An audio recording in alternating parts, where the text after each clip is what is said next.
All right, well then let's call this Operations Committee meeting to order. Welcome to our annual budget workshop meeting. I'm so glad all of our board members could be here. Before we move into our budget workshop Sorry, just agenda. a quick clarification. Martha's on the phone, she's homesick, so. Yes, that's right, but we are so excited that Martha could join us. Hi, Martha. She says hi. Okay. So before we move into our budget workshop, can I get a motion to approve last month's minutes? So moved. Second? Second. All in favor? Aye. All right, then let's move right into the budget workshop, and I will turn that over to Matt.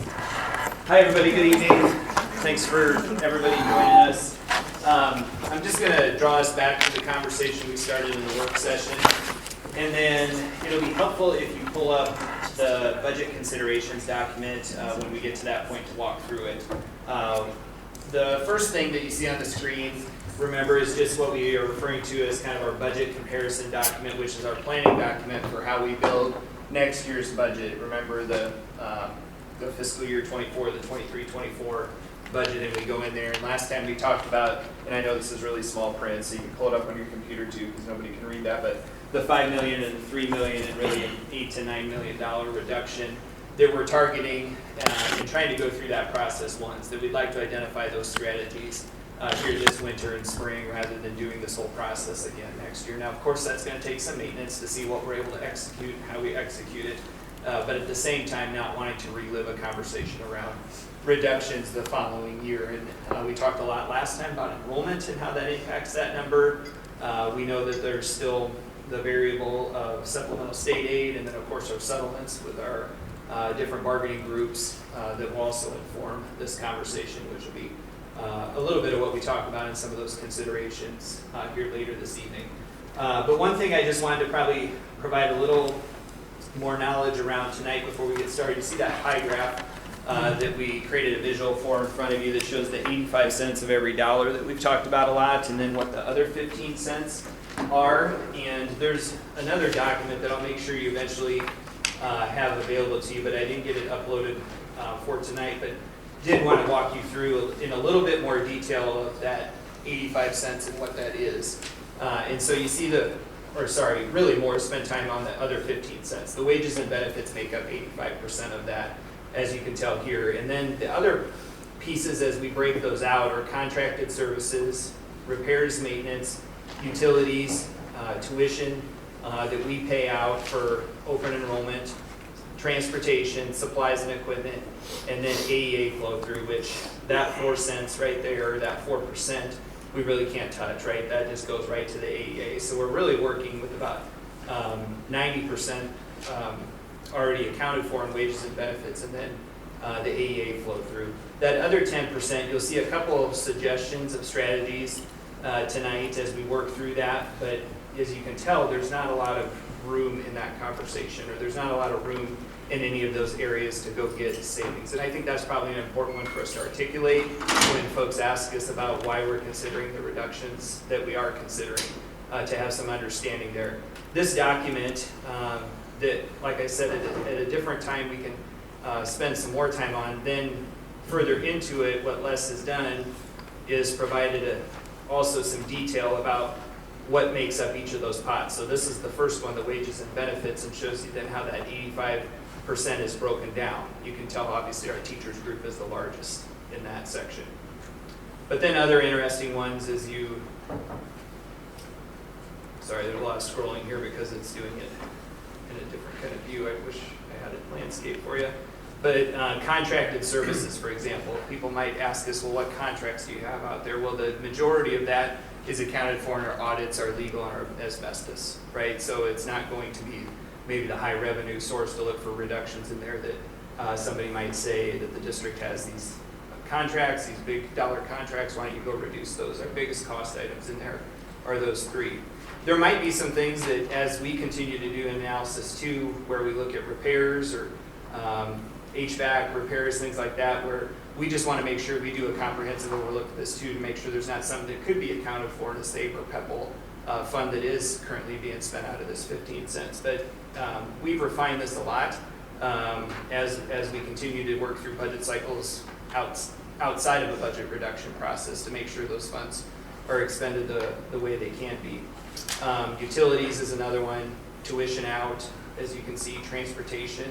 We do have a transportation suggestion for you in there. I think one interesting note that we talked about today was when you think about things like HVAC, we've really reduced our expenditures on that because of upgrades in F&P 1.0 and 2.0, and that's probably what's allowed that number to creep from an 80 to an 85 or 86% for the district, because we're spending less in this category because of those improvements made. So I just think it's an interesting point of perspective to have and to be able to talk about knowledgeably about what's in that other 15%, because of course that'll be the one that people want to target or want us to be able to target and look at, and we should be expected to do that, be able to talk about what's in there and make sure we've accounted for reductions where we can in there too.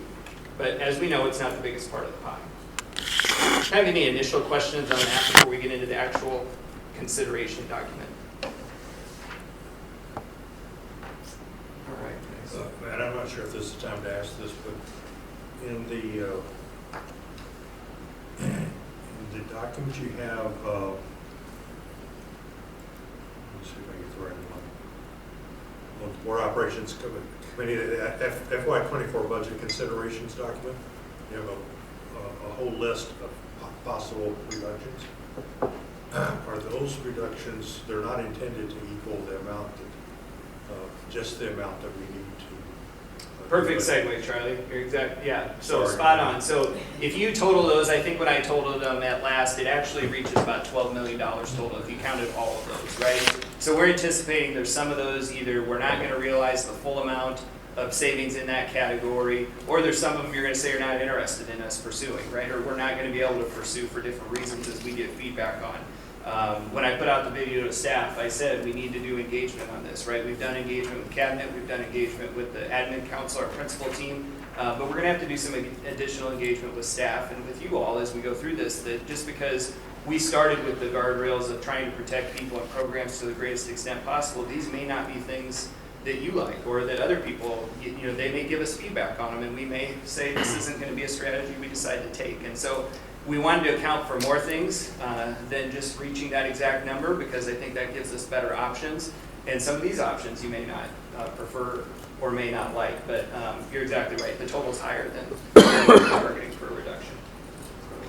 So as we get started into this document, the first section, without replaying the whole conversation from last time, is basically the understanding we built with you about why the budget's where it's at, what we need to do, and considerations for moving forward into this next budget planning cycle, and some of the guardrails that we kind of operated from that initial conversation about trying to protect people and programs to the greatest extent possible.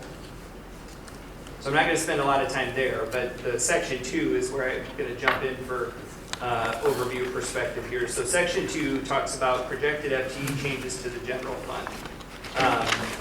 So over the next two fiscal years, we really expect about 64 positions that need to come back into the general fund that are funded by other funding sources. You can tell the number one source of that is ESSER, 44 positions in ESSER. We have some program modifications that we're suggesting later for considerations that would impact that number, roughly about 8 FTE. We have 10 folks on leave that we think will be coming back to us that we're not currently paying now, that we have a contract with. And then success stories, we have 2 of our Grow Your Own students that are completing and that will also have, that we've guaranteed jobs back to in the district. So right now we're projecting 64 there, and then on the other side, the projections for people leaving the system, we're right now at 35 for early retirement, or we think that's kind of our over-under number that we've been projecting out, that we anticipate about 35 early retirements with this current incentive and package. When we look at historical data, we can assume about 30 people that will just naturally leave our system, 30 FTE. And then again, this is assuming 0 reductions in force. So this would just be either attrition or early retirement that we're looking at for people that would be leaving the system. And so what you can tell there is that strategy of early retirement, as far as having people leave the system and people that would just choose to leave the system, gets us almost back to what I've referred to as kind of even playing field. It hasn't saved us any money, but it's brought positions outside of the general fund back in. And so that kind of gets us to a zero sum there, a small savings, I think, that we put in the document around 100,000, right? Because it's really one FTE, less than one FTE. Questions on that or how any of that added up for the math there? So you say over under 35, when do you think that'll be more firm? Well, they're due before break, so next Friday for sure, but we feel really good about the 35. I especially feel really good when Les came in and just sat next to me, so. That's what the update was for today, so I think we're gonna get over 35. Les was turning in his paperwork too. Yeah. So he'd be added to the 35, I guess. Yeah. No, that's not what I meant. It might be a little too close for comfort, so yeah.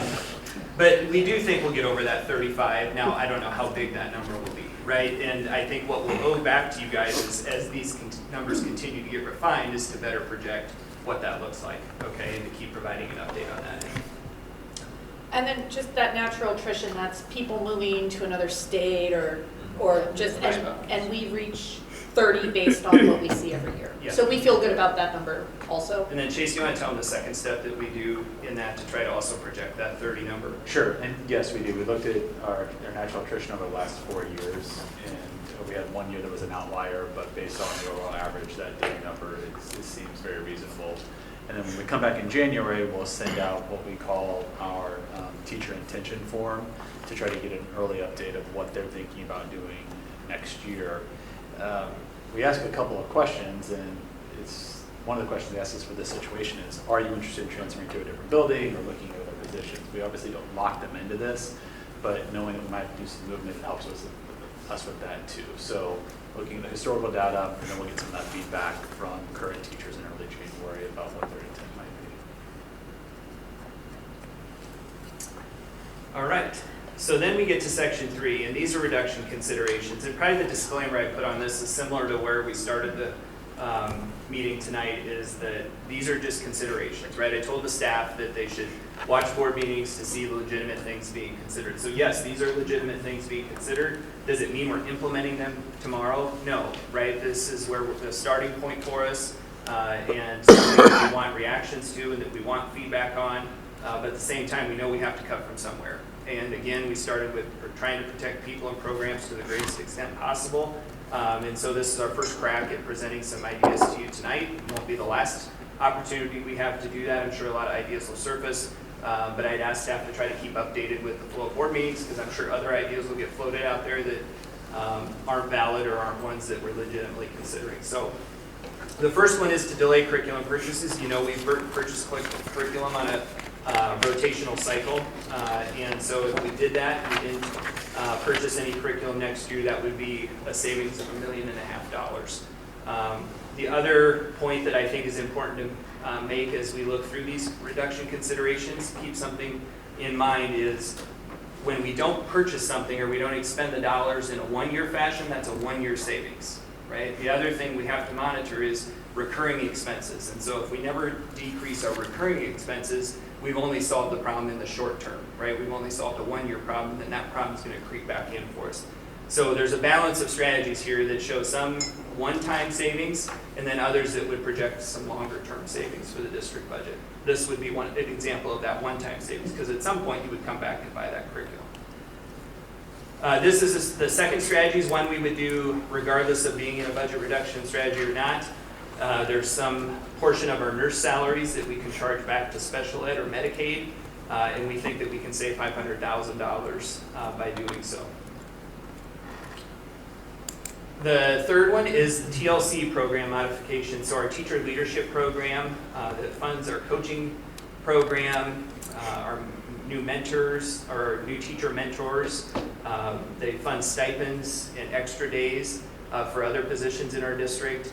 That if we realign and reduce the number of release time positions as well as the amount of stipend positions and or the amount of stipends or number of extra days, we think we could project a savings there of $1 million next year and $500,000 the year after, so a total savings of $1.5 million. Now the way we do that, and I think I've explained this to some of you individually, is that coaches that are on release time, so if you are an instructional coach for half of your day, we can technically by law use those TLC funds to pay the teacher that teaches the sections that they're no longer teaching. So that would be how we reallocate those funds and use that funding source differently. It does mean that, again, we either wouldn't have as many of those instructional coaches, or we would have to reduce stipends, as that first bullet talks about. And that money to pay for that purpose is not general fund money, it comes from a different source? Right, that's a $5 million categorical fund, and so by paying for that, then out of that categorical fund, right, we would relieve that $1.5 million pressure on the general fund. And we're not doing that as much as we can, is that what you're? Yeah, we did not do that at the implementation of the program, that we funded positions out of that, and I think TLC's been somewhat of a tricky program to monitor about what's allowable, what's monitored, and as we've learned over time and learned from probably some other district examples and also some loosening regulations by the state, that was not something the district did at the time of implementation, but is something we could do now. It's probably the most financially responsible thing to do. But we're currently maxing out our TLC budget. So if we do that, we have to scale it back. Yes, yeah. Scale back the number of TLC hours or positions. whatever.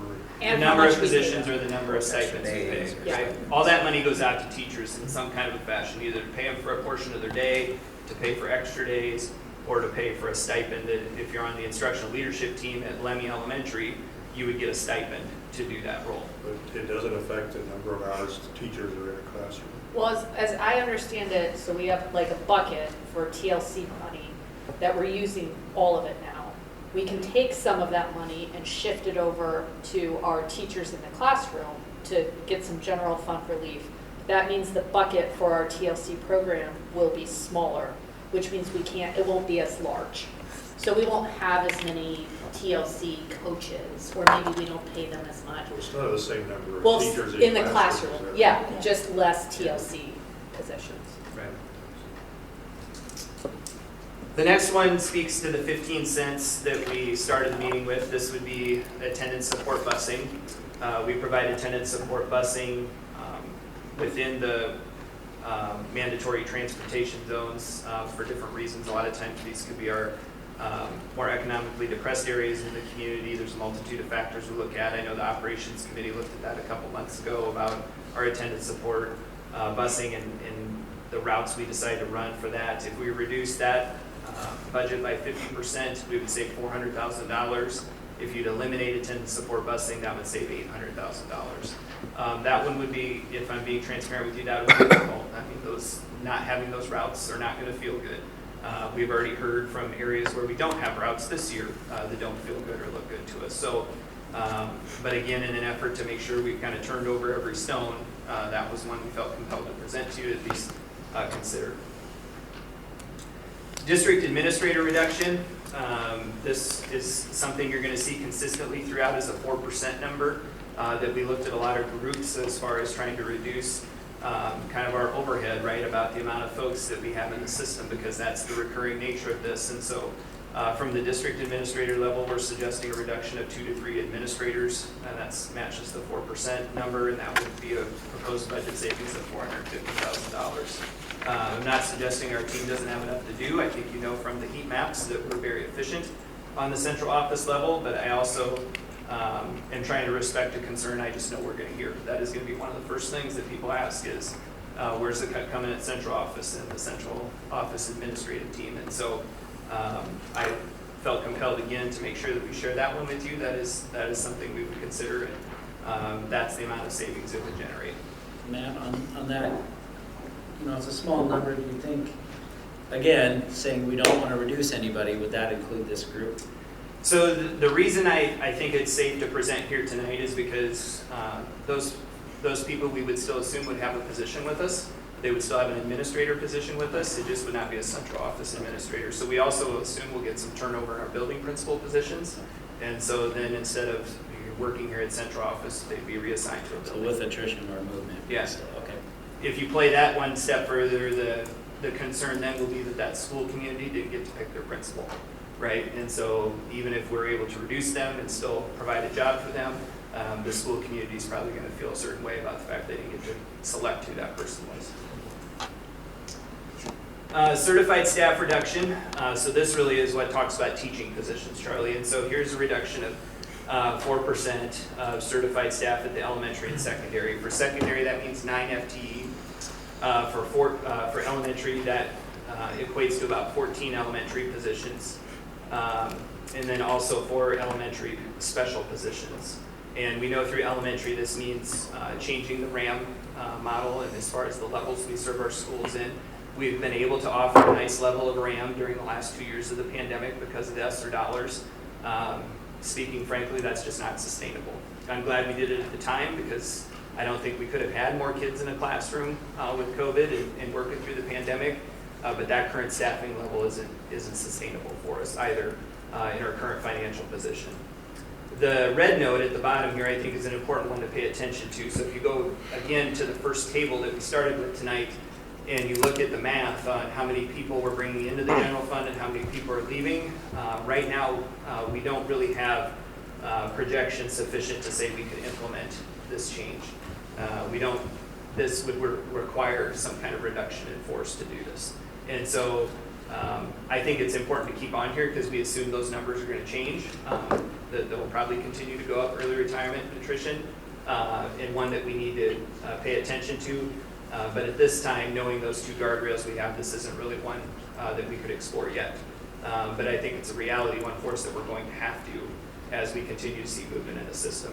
So we wanted to have that on your radar for what that would save. And you can tell it's the largest amount of savings, right? It's the biggest part of the 85%. If you do a reduction there, you're going to generate the most savings at that $2.43 million.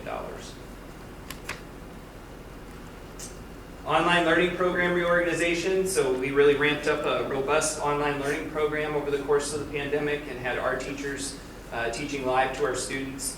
We think with some reorganization and efficiencies to the online program, including a possible move to an asynchronous approach where it's not the live instruction portion, that we could save up to $700,000 by doing so there. So that would keep an online program for students that learning model works for, that they elect into, but at the same time we change the delivery format model of that to become more efficient. And establish an enrollment floor for secondary class size. So this really, in the secondary part here, spoke to the core, and you saw the note for the elementary special positions. This is more what we would have in mind around secondary electives, that if a course subscription or enrollment didn't reach a certain number, that we would just say that they're not going to run that course that year. It would stay in the program of studies in the course catalog. They could offer it again the following year, but if you didn't have enough enrollment for that course, then that teacher would now be freed up for that period and could pick up another section or potentially share with another building.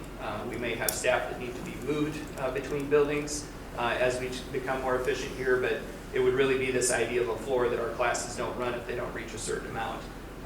We do that loosely in some situations now, but that would have to be a really small number. You've seen the tails before in our enrollment reports about sometimes the classes that get really large are the ones that are really small. We'd have to be a little bit more direct about not allowing some of those. What are you thinking ish for a floor, a number? Probably 25. I mean, it would have to be high. I mean, that's the thing for it to be effective, right? I think 20 might be too low. 20, I think I probably actually want to look at the data before I show you that to see how many are going to fall where. Yep. To see, because if we establish an artificial floor that doesn't mean anything for us, that's not helpful either. But more than 10? Yeah, definitely, yeah. 25 is probably high. I mean, I think we probably want to see how many sections we're running below 25, how many sections we're running below 20, and then see what a reasonable cap to set would be. 15 used to be like the unofficial. Yeah. Yes, Okay, right. right. Yeah. Yeah. What type of classes would those be? So more electives, like I was saying, so there you're going to talk about, like art classes would be an example of one that would say, okay, there's a lot of in our program of studies. In some of these areas, maybe we can only offer half of those this year, and then the next year we'd come back and offer the second half. Some of our CTE areas get a little bit more difficult because we have to meet some offer and teach requirements to receive our Perkins funding. But if you just kind of in general think of things, anything that's outside of the core, and then how does that look for standalone electives? And it could also impact core electives, like, you know, as Brady's the social studies coordinator, well, there's electives in social studies too that would be impacted by this. But we could go to like an every other year, Yep. you know, you do, you know. So the next couple are influenced by negotiations, see your caveat there, and Brady's aware of this, we spoke to him about it, you know, we're not trying to bargain in public, but these are just things for an awareness perspective for you guys to know how this would work if we did any of these things. So back to this table, if you remember here at the bottom, there's an expenditure growth rate. And so that basically reflects our settlement, so 3% last year, right? And then that gets washed through the budget. Well, next year, we're projecting in that year a 2%.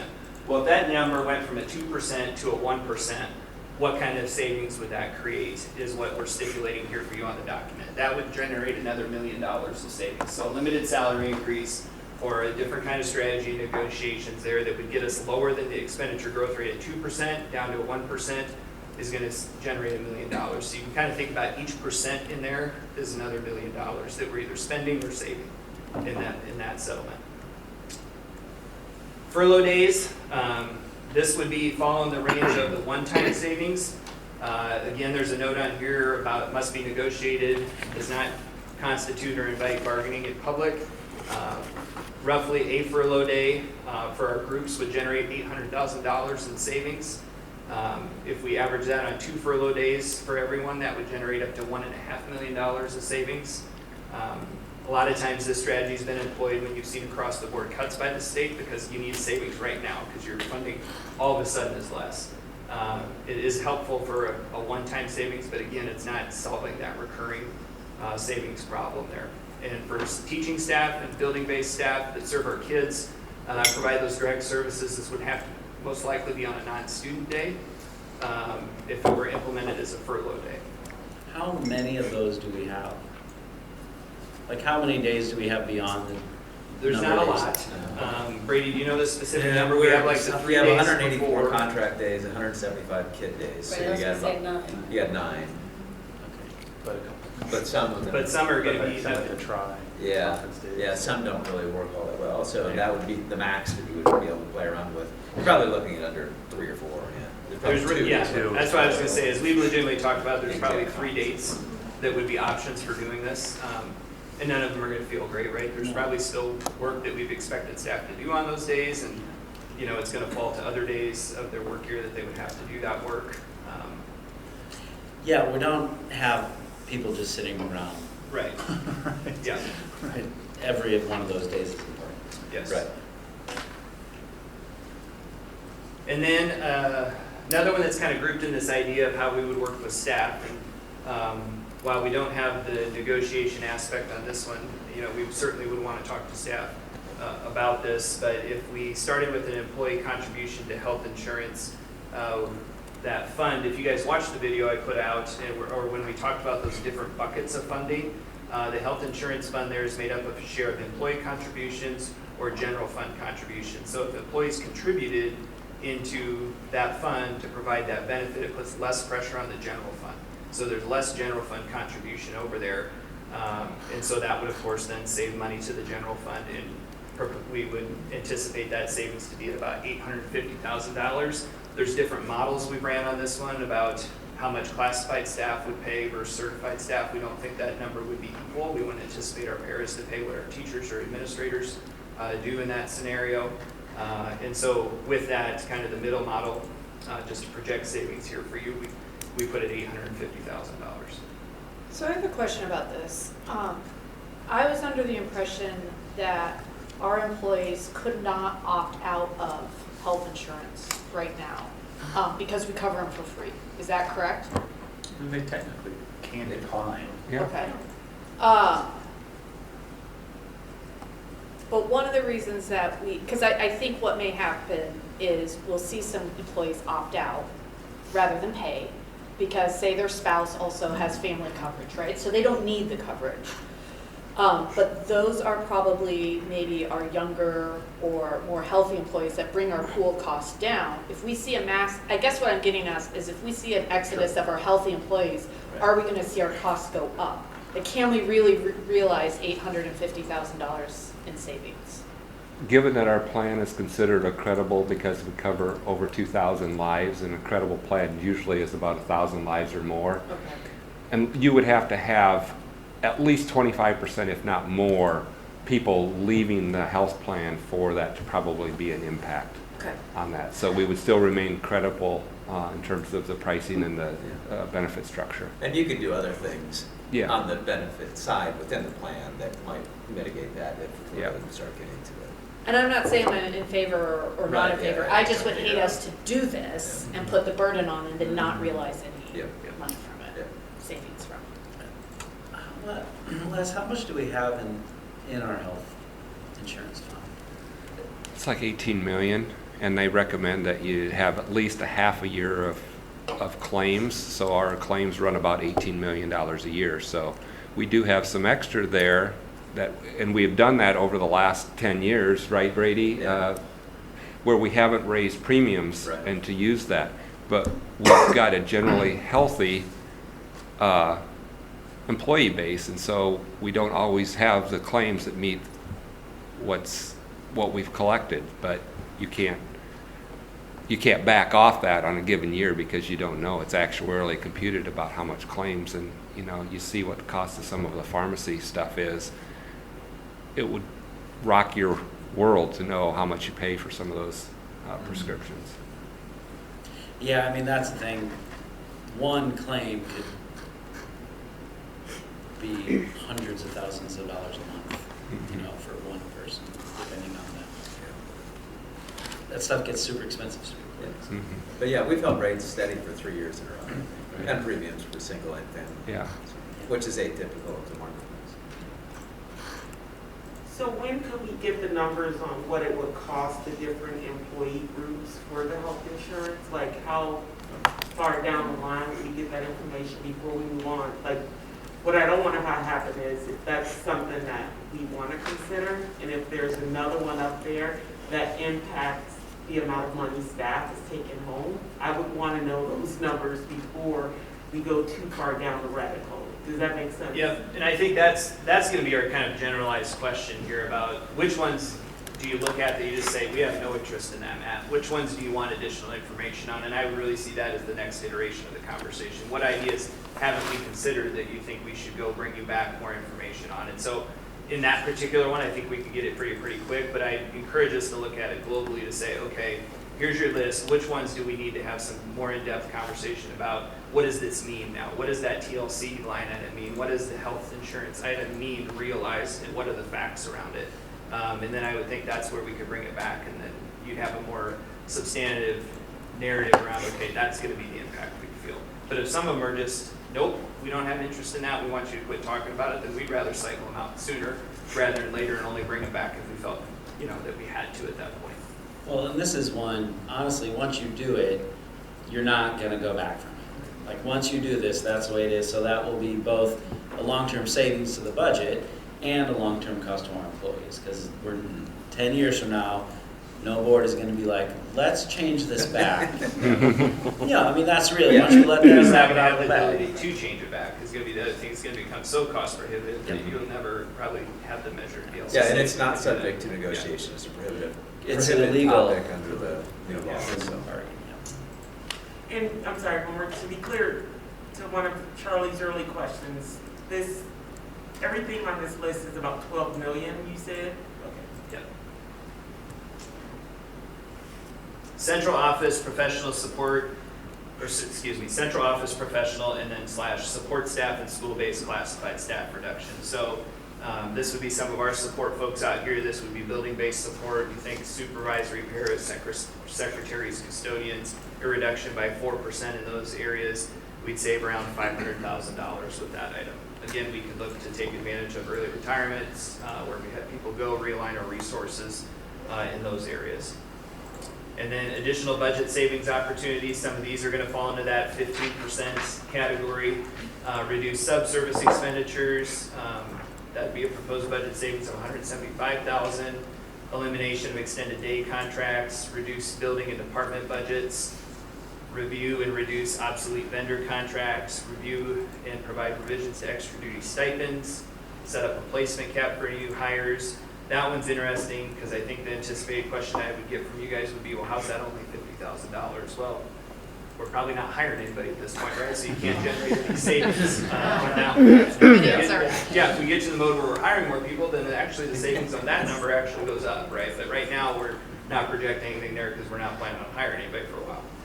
Reduce athletic and activity budgets by 5%. You can see there'd be some small savings there. So my overall, I think, statement I think you should be aware of what this plan is. You're not going to, in past budget cycles, you would have heard criticisms from different groups about programming, right? Student programming issues where they would have been frustrated around conversations with library or music or some of those tough cuts that were made at the time. Athletics was one that saw a reduction in 7th grade football. If you're around for here, you know, yeah, remember that. This one, it's going to be, we talked about the last week or so, it's going to take more communication inside with our own employees, right? There's a different financial component to these type of strategies, just to the take-home pay for our folks, right? And so there's an impact there that I think we need to be transparent about, and we need to be open about when we talk about TLC or we talk about health insurance, furlough days, you know, any of those types of things. Those strategies are really built on affecting take-home pay for employees. It's not getting you into the more outside the organization conversation with the programming, how it's going to affect the student experience as much at this point. But that's, I think, a concern you should anticipate, you know, as this becomes more widely known and as we get feedback from people. I think that's one we should all expect. Quick question. Maka wants to know, what does it mean to reduce sub-service expenses? Does this have to do with building subs? Haven't we struggled with finding subs? Yeah, so reducing that, and some of that may be tied to our employees too, with different leave that's approved and when leave can be taken. You know, we've been pretty liberal on allowing that leave and different pieces of that, but the overall message there is we try to just spend less money on subs, but it's also not a large savings that we're projecting out there. We've been really successful with some of our sub strategies around putting building subs in, and we have a line item for what we anticipate spending on sub costs.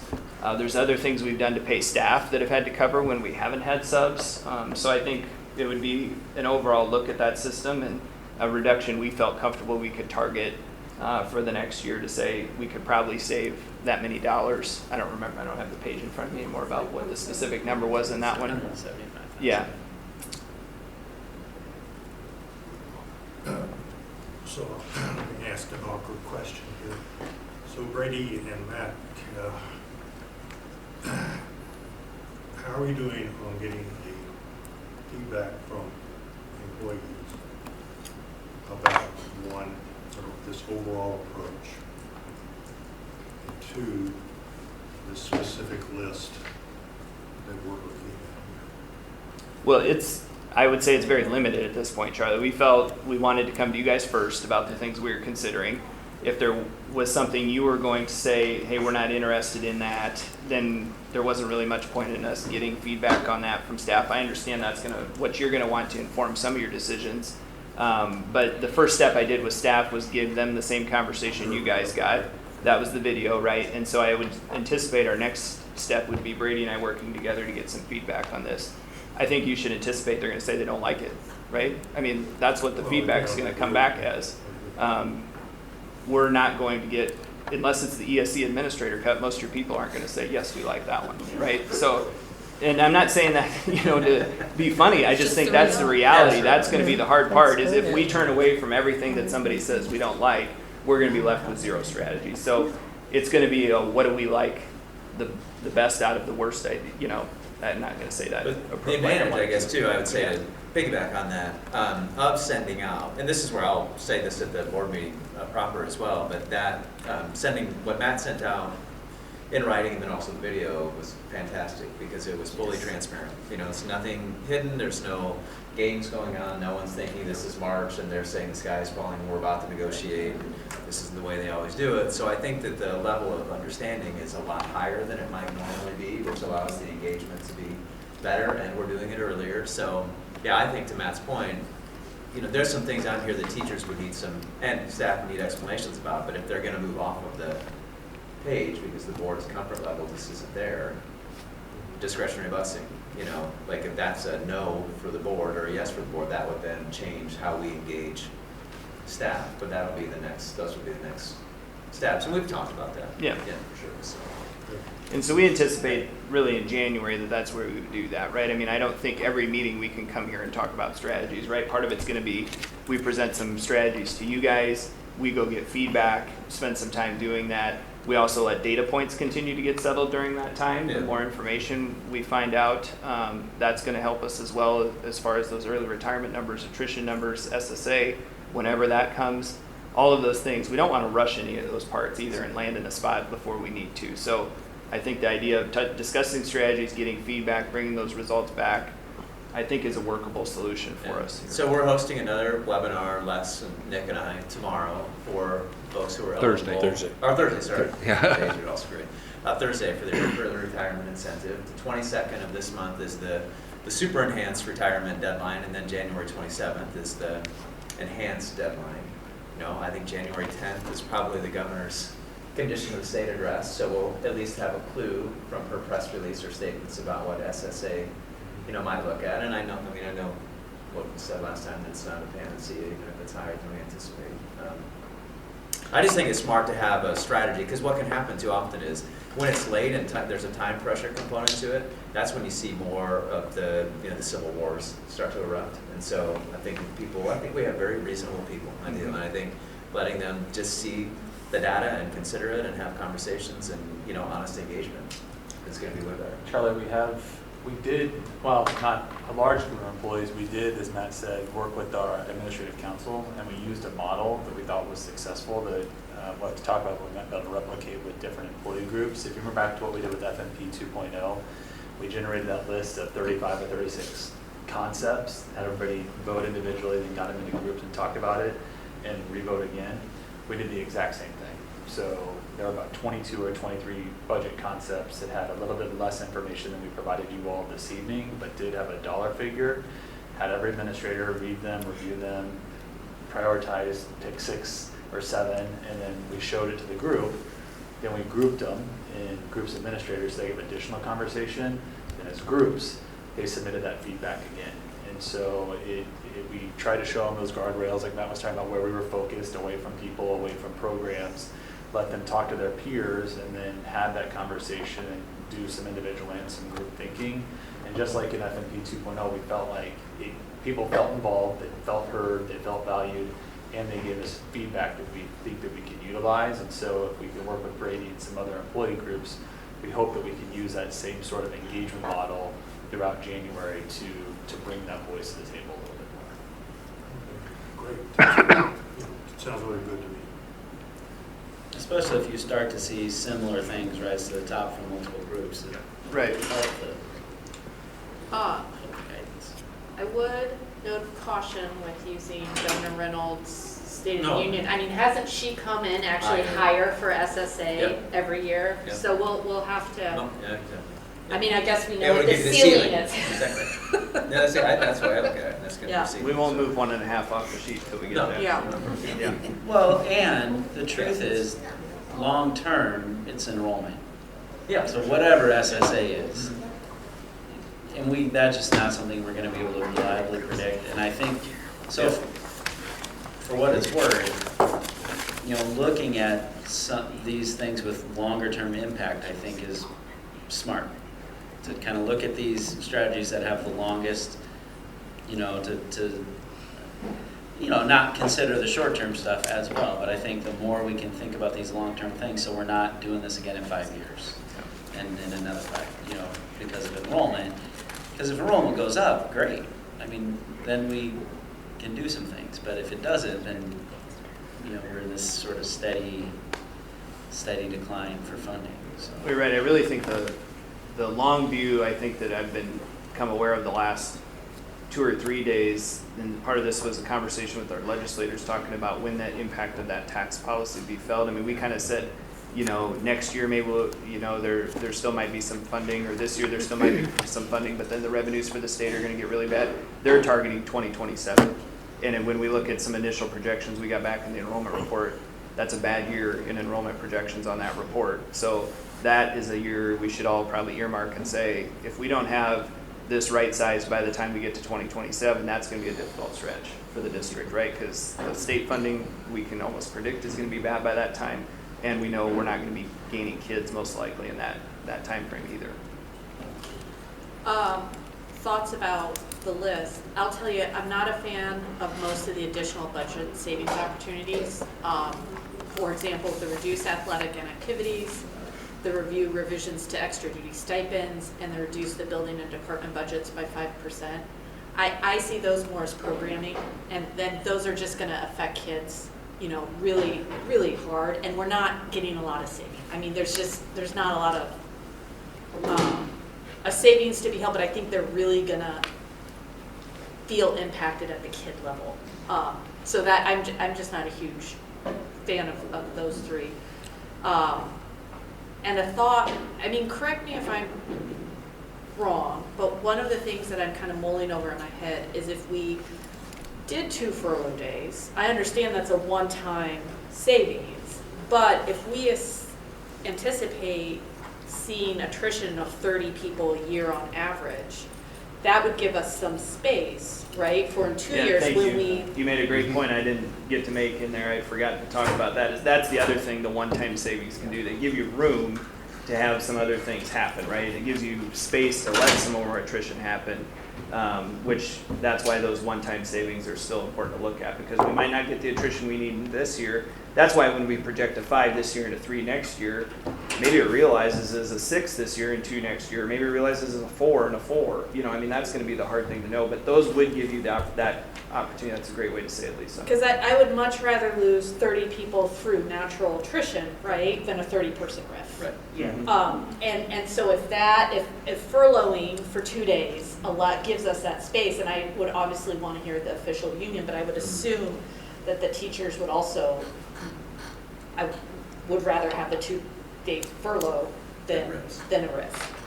So I'm interested if we feel really good about that around 30 number, and maybe we conservatively do it to 20, or something that we just feel really solid about. We're going to lose at least this many people and not backfill those positions. That gives us this much cushion. I would like to do that. The discretionary busing, I think you guys know, I mean, I'm not a fan of that from prior conversations this year. But unlike health insurance, I think it's easier for us to go back and add discretionary busing back in the budget if we get to a point where we can afford that. And so just to let you know where I'm at, like I think that's something that I'm more comfortable with. I really don't like the health insurance contribution. I mean, I know we're very unique in that we don't charge a premium for our single employees, and that most people do. But I think that's what makes us special. It's such a selling point to hire paras and secretaries. Absolutely. And to at least be able to say, we have free Yeah. stuff. So, and then I think we're right. Once we go down that, we're never going to come back. But I see us coming back to discretionary busing if we ever get to a point where we have, a couple of $800,000 lying around. I'm curious about the discretionary busing. I mean, my gut reaction is no, we can't do that. But I wonder how many kids use it. Do we know how many kids ride? Like, I just remember some really close to empty buses showing up at West High. Like there'd be 5 kids on it. So I don't know. Yeah, we could definitely provide If there's that. a way to data. figure that out. Yeah. That would be helpful to hear, but have Lisa frame it that way, because my initial gut reaction seeing that was like, no, we're not going to do attendance discretionary busing. That should be on the list, but then thinking about the impact of the health insurance and the fact that that will be something we can't undo versus attendance busing we can undo. And just looking at the impact directly on our people, we have to keep good people in the system. And the more that, if we're talking about pay increases, health insurance, furloughs, we're just slamming them. So I would prefer to see our cuts more evenly spaced and not just hitting the people that's right in front of our kiddos the most. And the one thing I'd say in response, I think that's a great point, Ruthina, is remember we projected out 12 million, right? Remember that those things are, a couple of those are negotiations, right?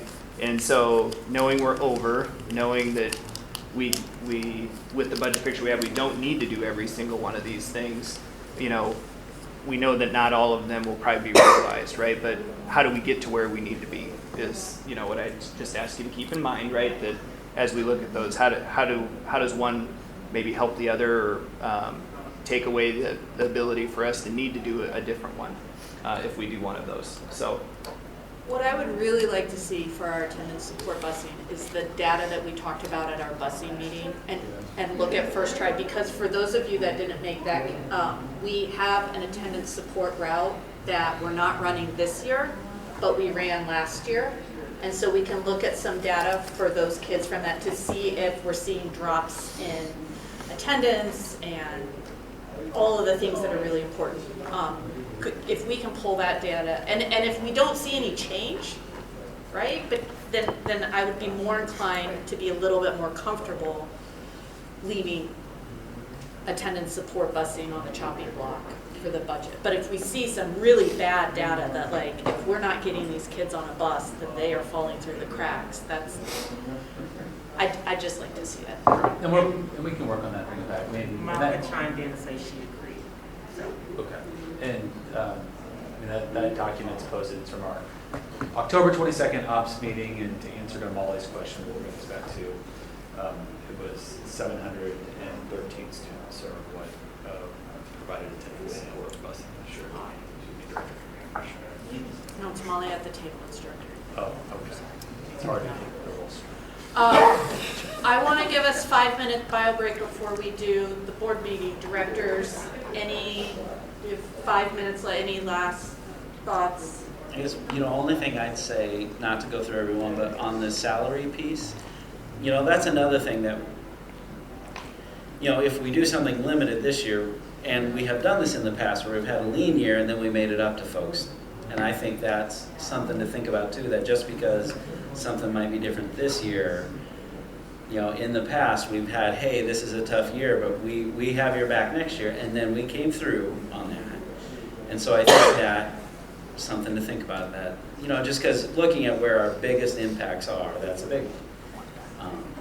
And I'll just put this out there, I'm not totally opposed to the health insurance contribution. Maybe that's not going to be popular, but I'm not opposed to opening that. For the health insurance, I mean, maybe a threshold, a salary threshold. I mean, I certainly wouldn't want to do it to the paras. That would, interfere with our recruitment of them. We already, and retention, we already have a problem with that. And it makes their recent raise meaningless, almost, I would think. But... Yeah, and I'd be interested in seeing the cost for everyone compared to the limited salary. Like, what is the are our staff going to feel more pain by paying for health insurance or not getting a salary increase? Yeah. Because they're pretty close to the same amount of projected savings. And so if health insurance only costs them $13 a month out of pocket, but the salary increase is $75, that would be good data to have. I think for the staff, so that they can, when you guys chime in, right. so you can see what actually impacts you more. So I guess what I'm hearing is we'll go get feedback, right? This might not happen then right away, that first January meeting, that we revisit this conversation. It'd be more likely the second January meeting. The other thing, and I didn't probably say it very well after Ruthina's comment, is I just don't want us to give up our own bargaining tools either, right? And so that's what I'm trying to say. From those different things we have there, right, just don't let those go too quick, because even if one of those isn't implemented or isn't the one that's pursued, we don't want to take our own bargaining tools away either. And so I understand the concerns, and I think I heard them around busing, the health insurance. I'm sure, like I said, we'll get feedback on those different things and be able to, but Chase is right, we did a nice activity with the admin council. I think we'll be able to lay some themes in front of you about areas they want us to target, and then we just have to see where we at, what variables get taken care of, and how close are we getting to the numbers. So A little historical perspective for board members who weren't, back in the day, they used to give out a whole bunch of pink slips to a bunch of people, just in case. Well, everybody was Freak eligible. everybody out. Like, if you were eligible, you'd get a pink slip And it's and be literally- it like, was what's literally going on? pink, yeah. And it'd be like, don't worry, we don't think we have. So the difference of Matt Yeah. putting out a video, I just want to Putting out the emphasize video ahead of time. how big never of a deal that happened. is. Yeah. Never happened. The communication, transparency, it's all about trust. So I want to emphasize that there's a reason we're here, and it's because of the great staff we have and the collaboration we have with the association, and it's a great place to be in when we have to deal with bad stuff like this. And with that, is there a motion to adjourn? I move to adjourn. Second. Charlie, that's Charlie, you. that's it. Oh, so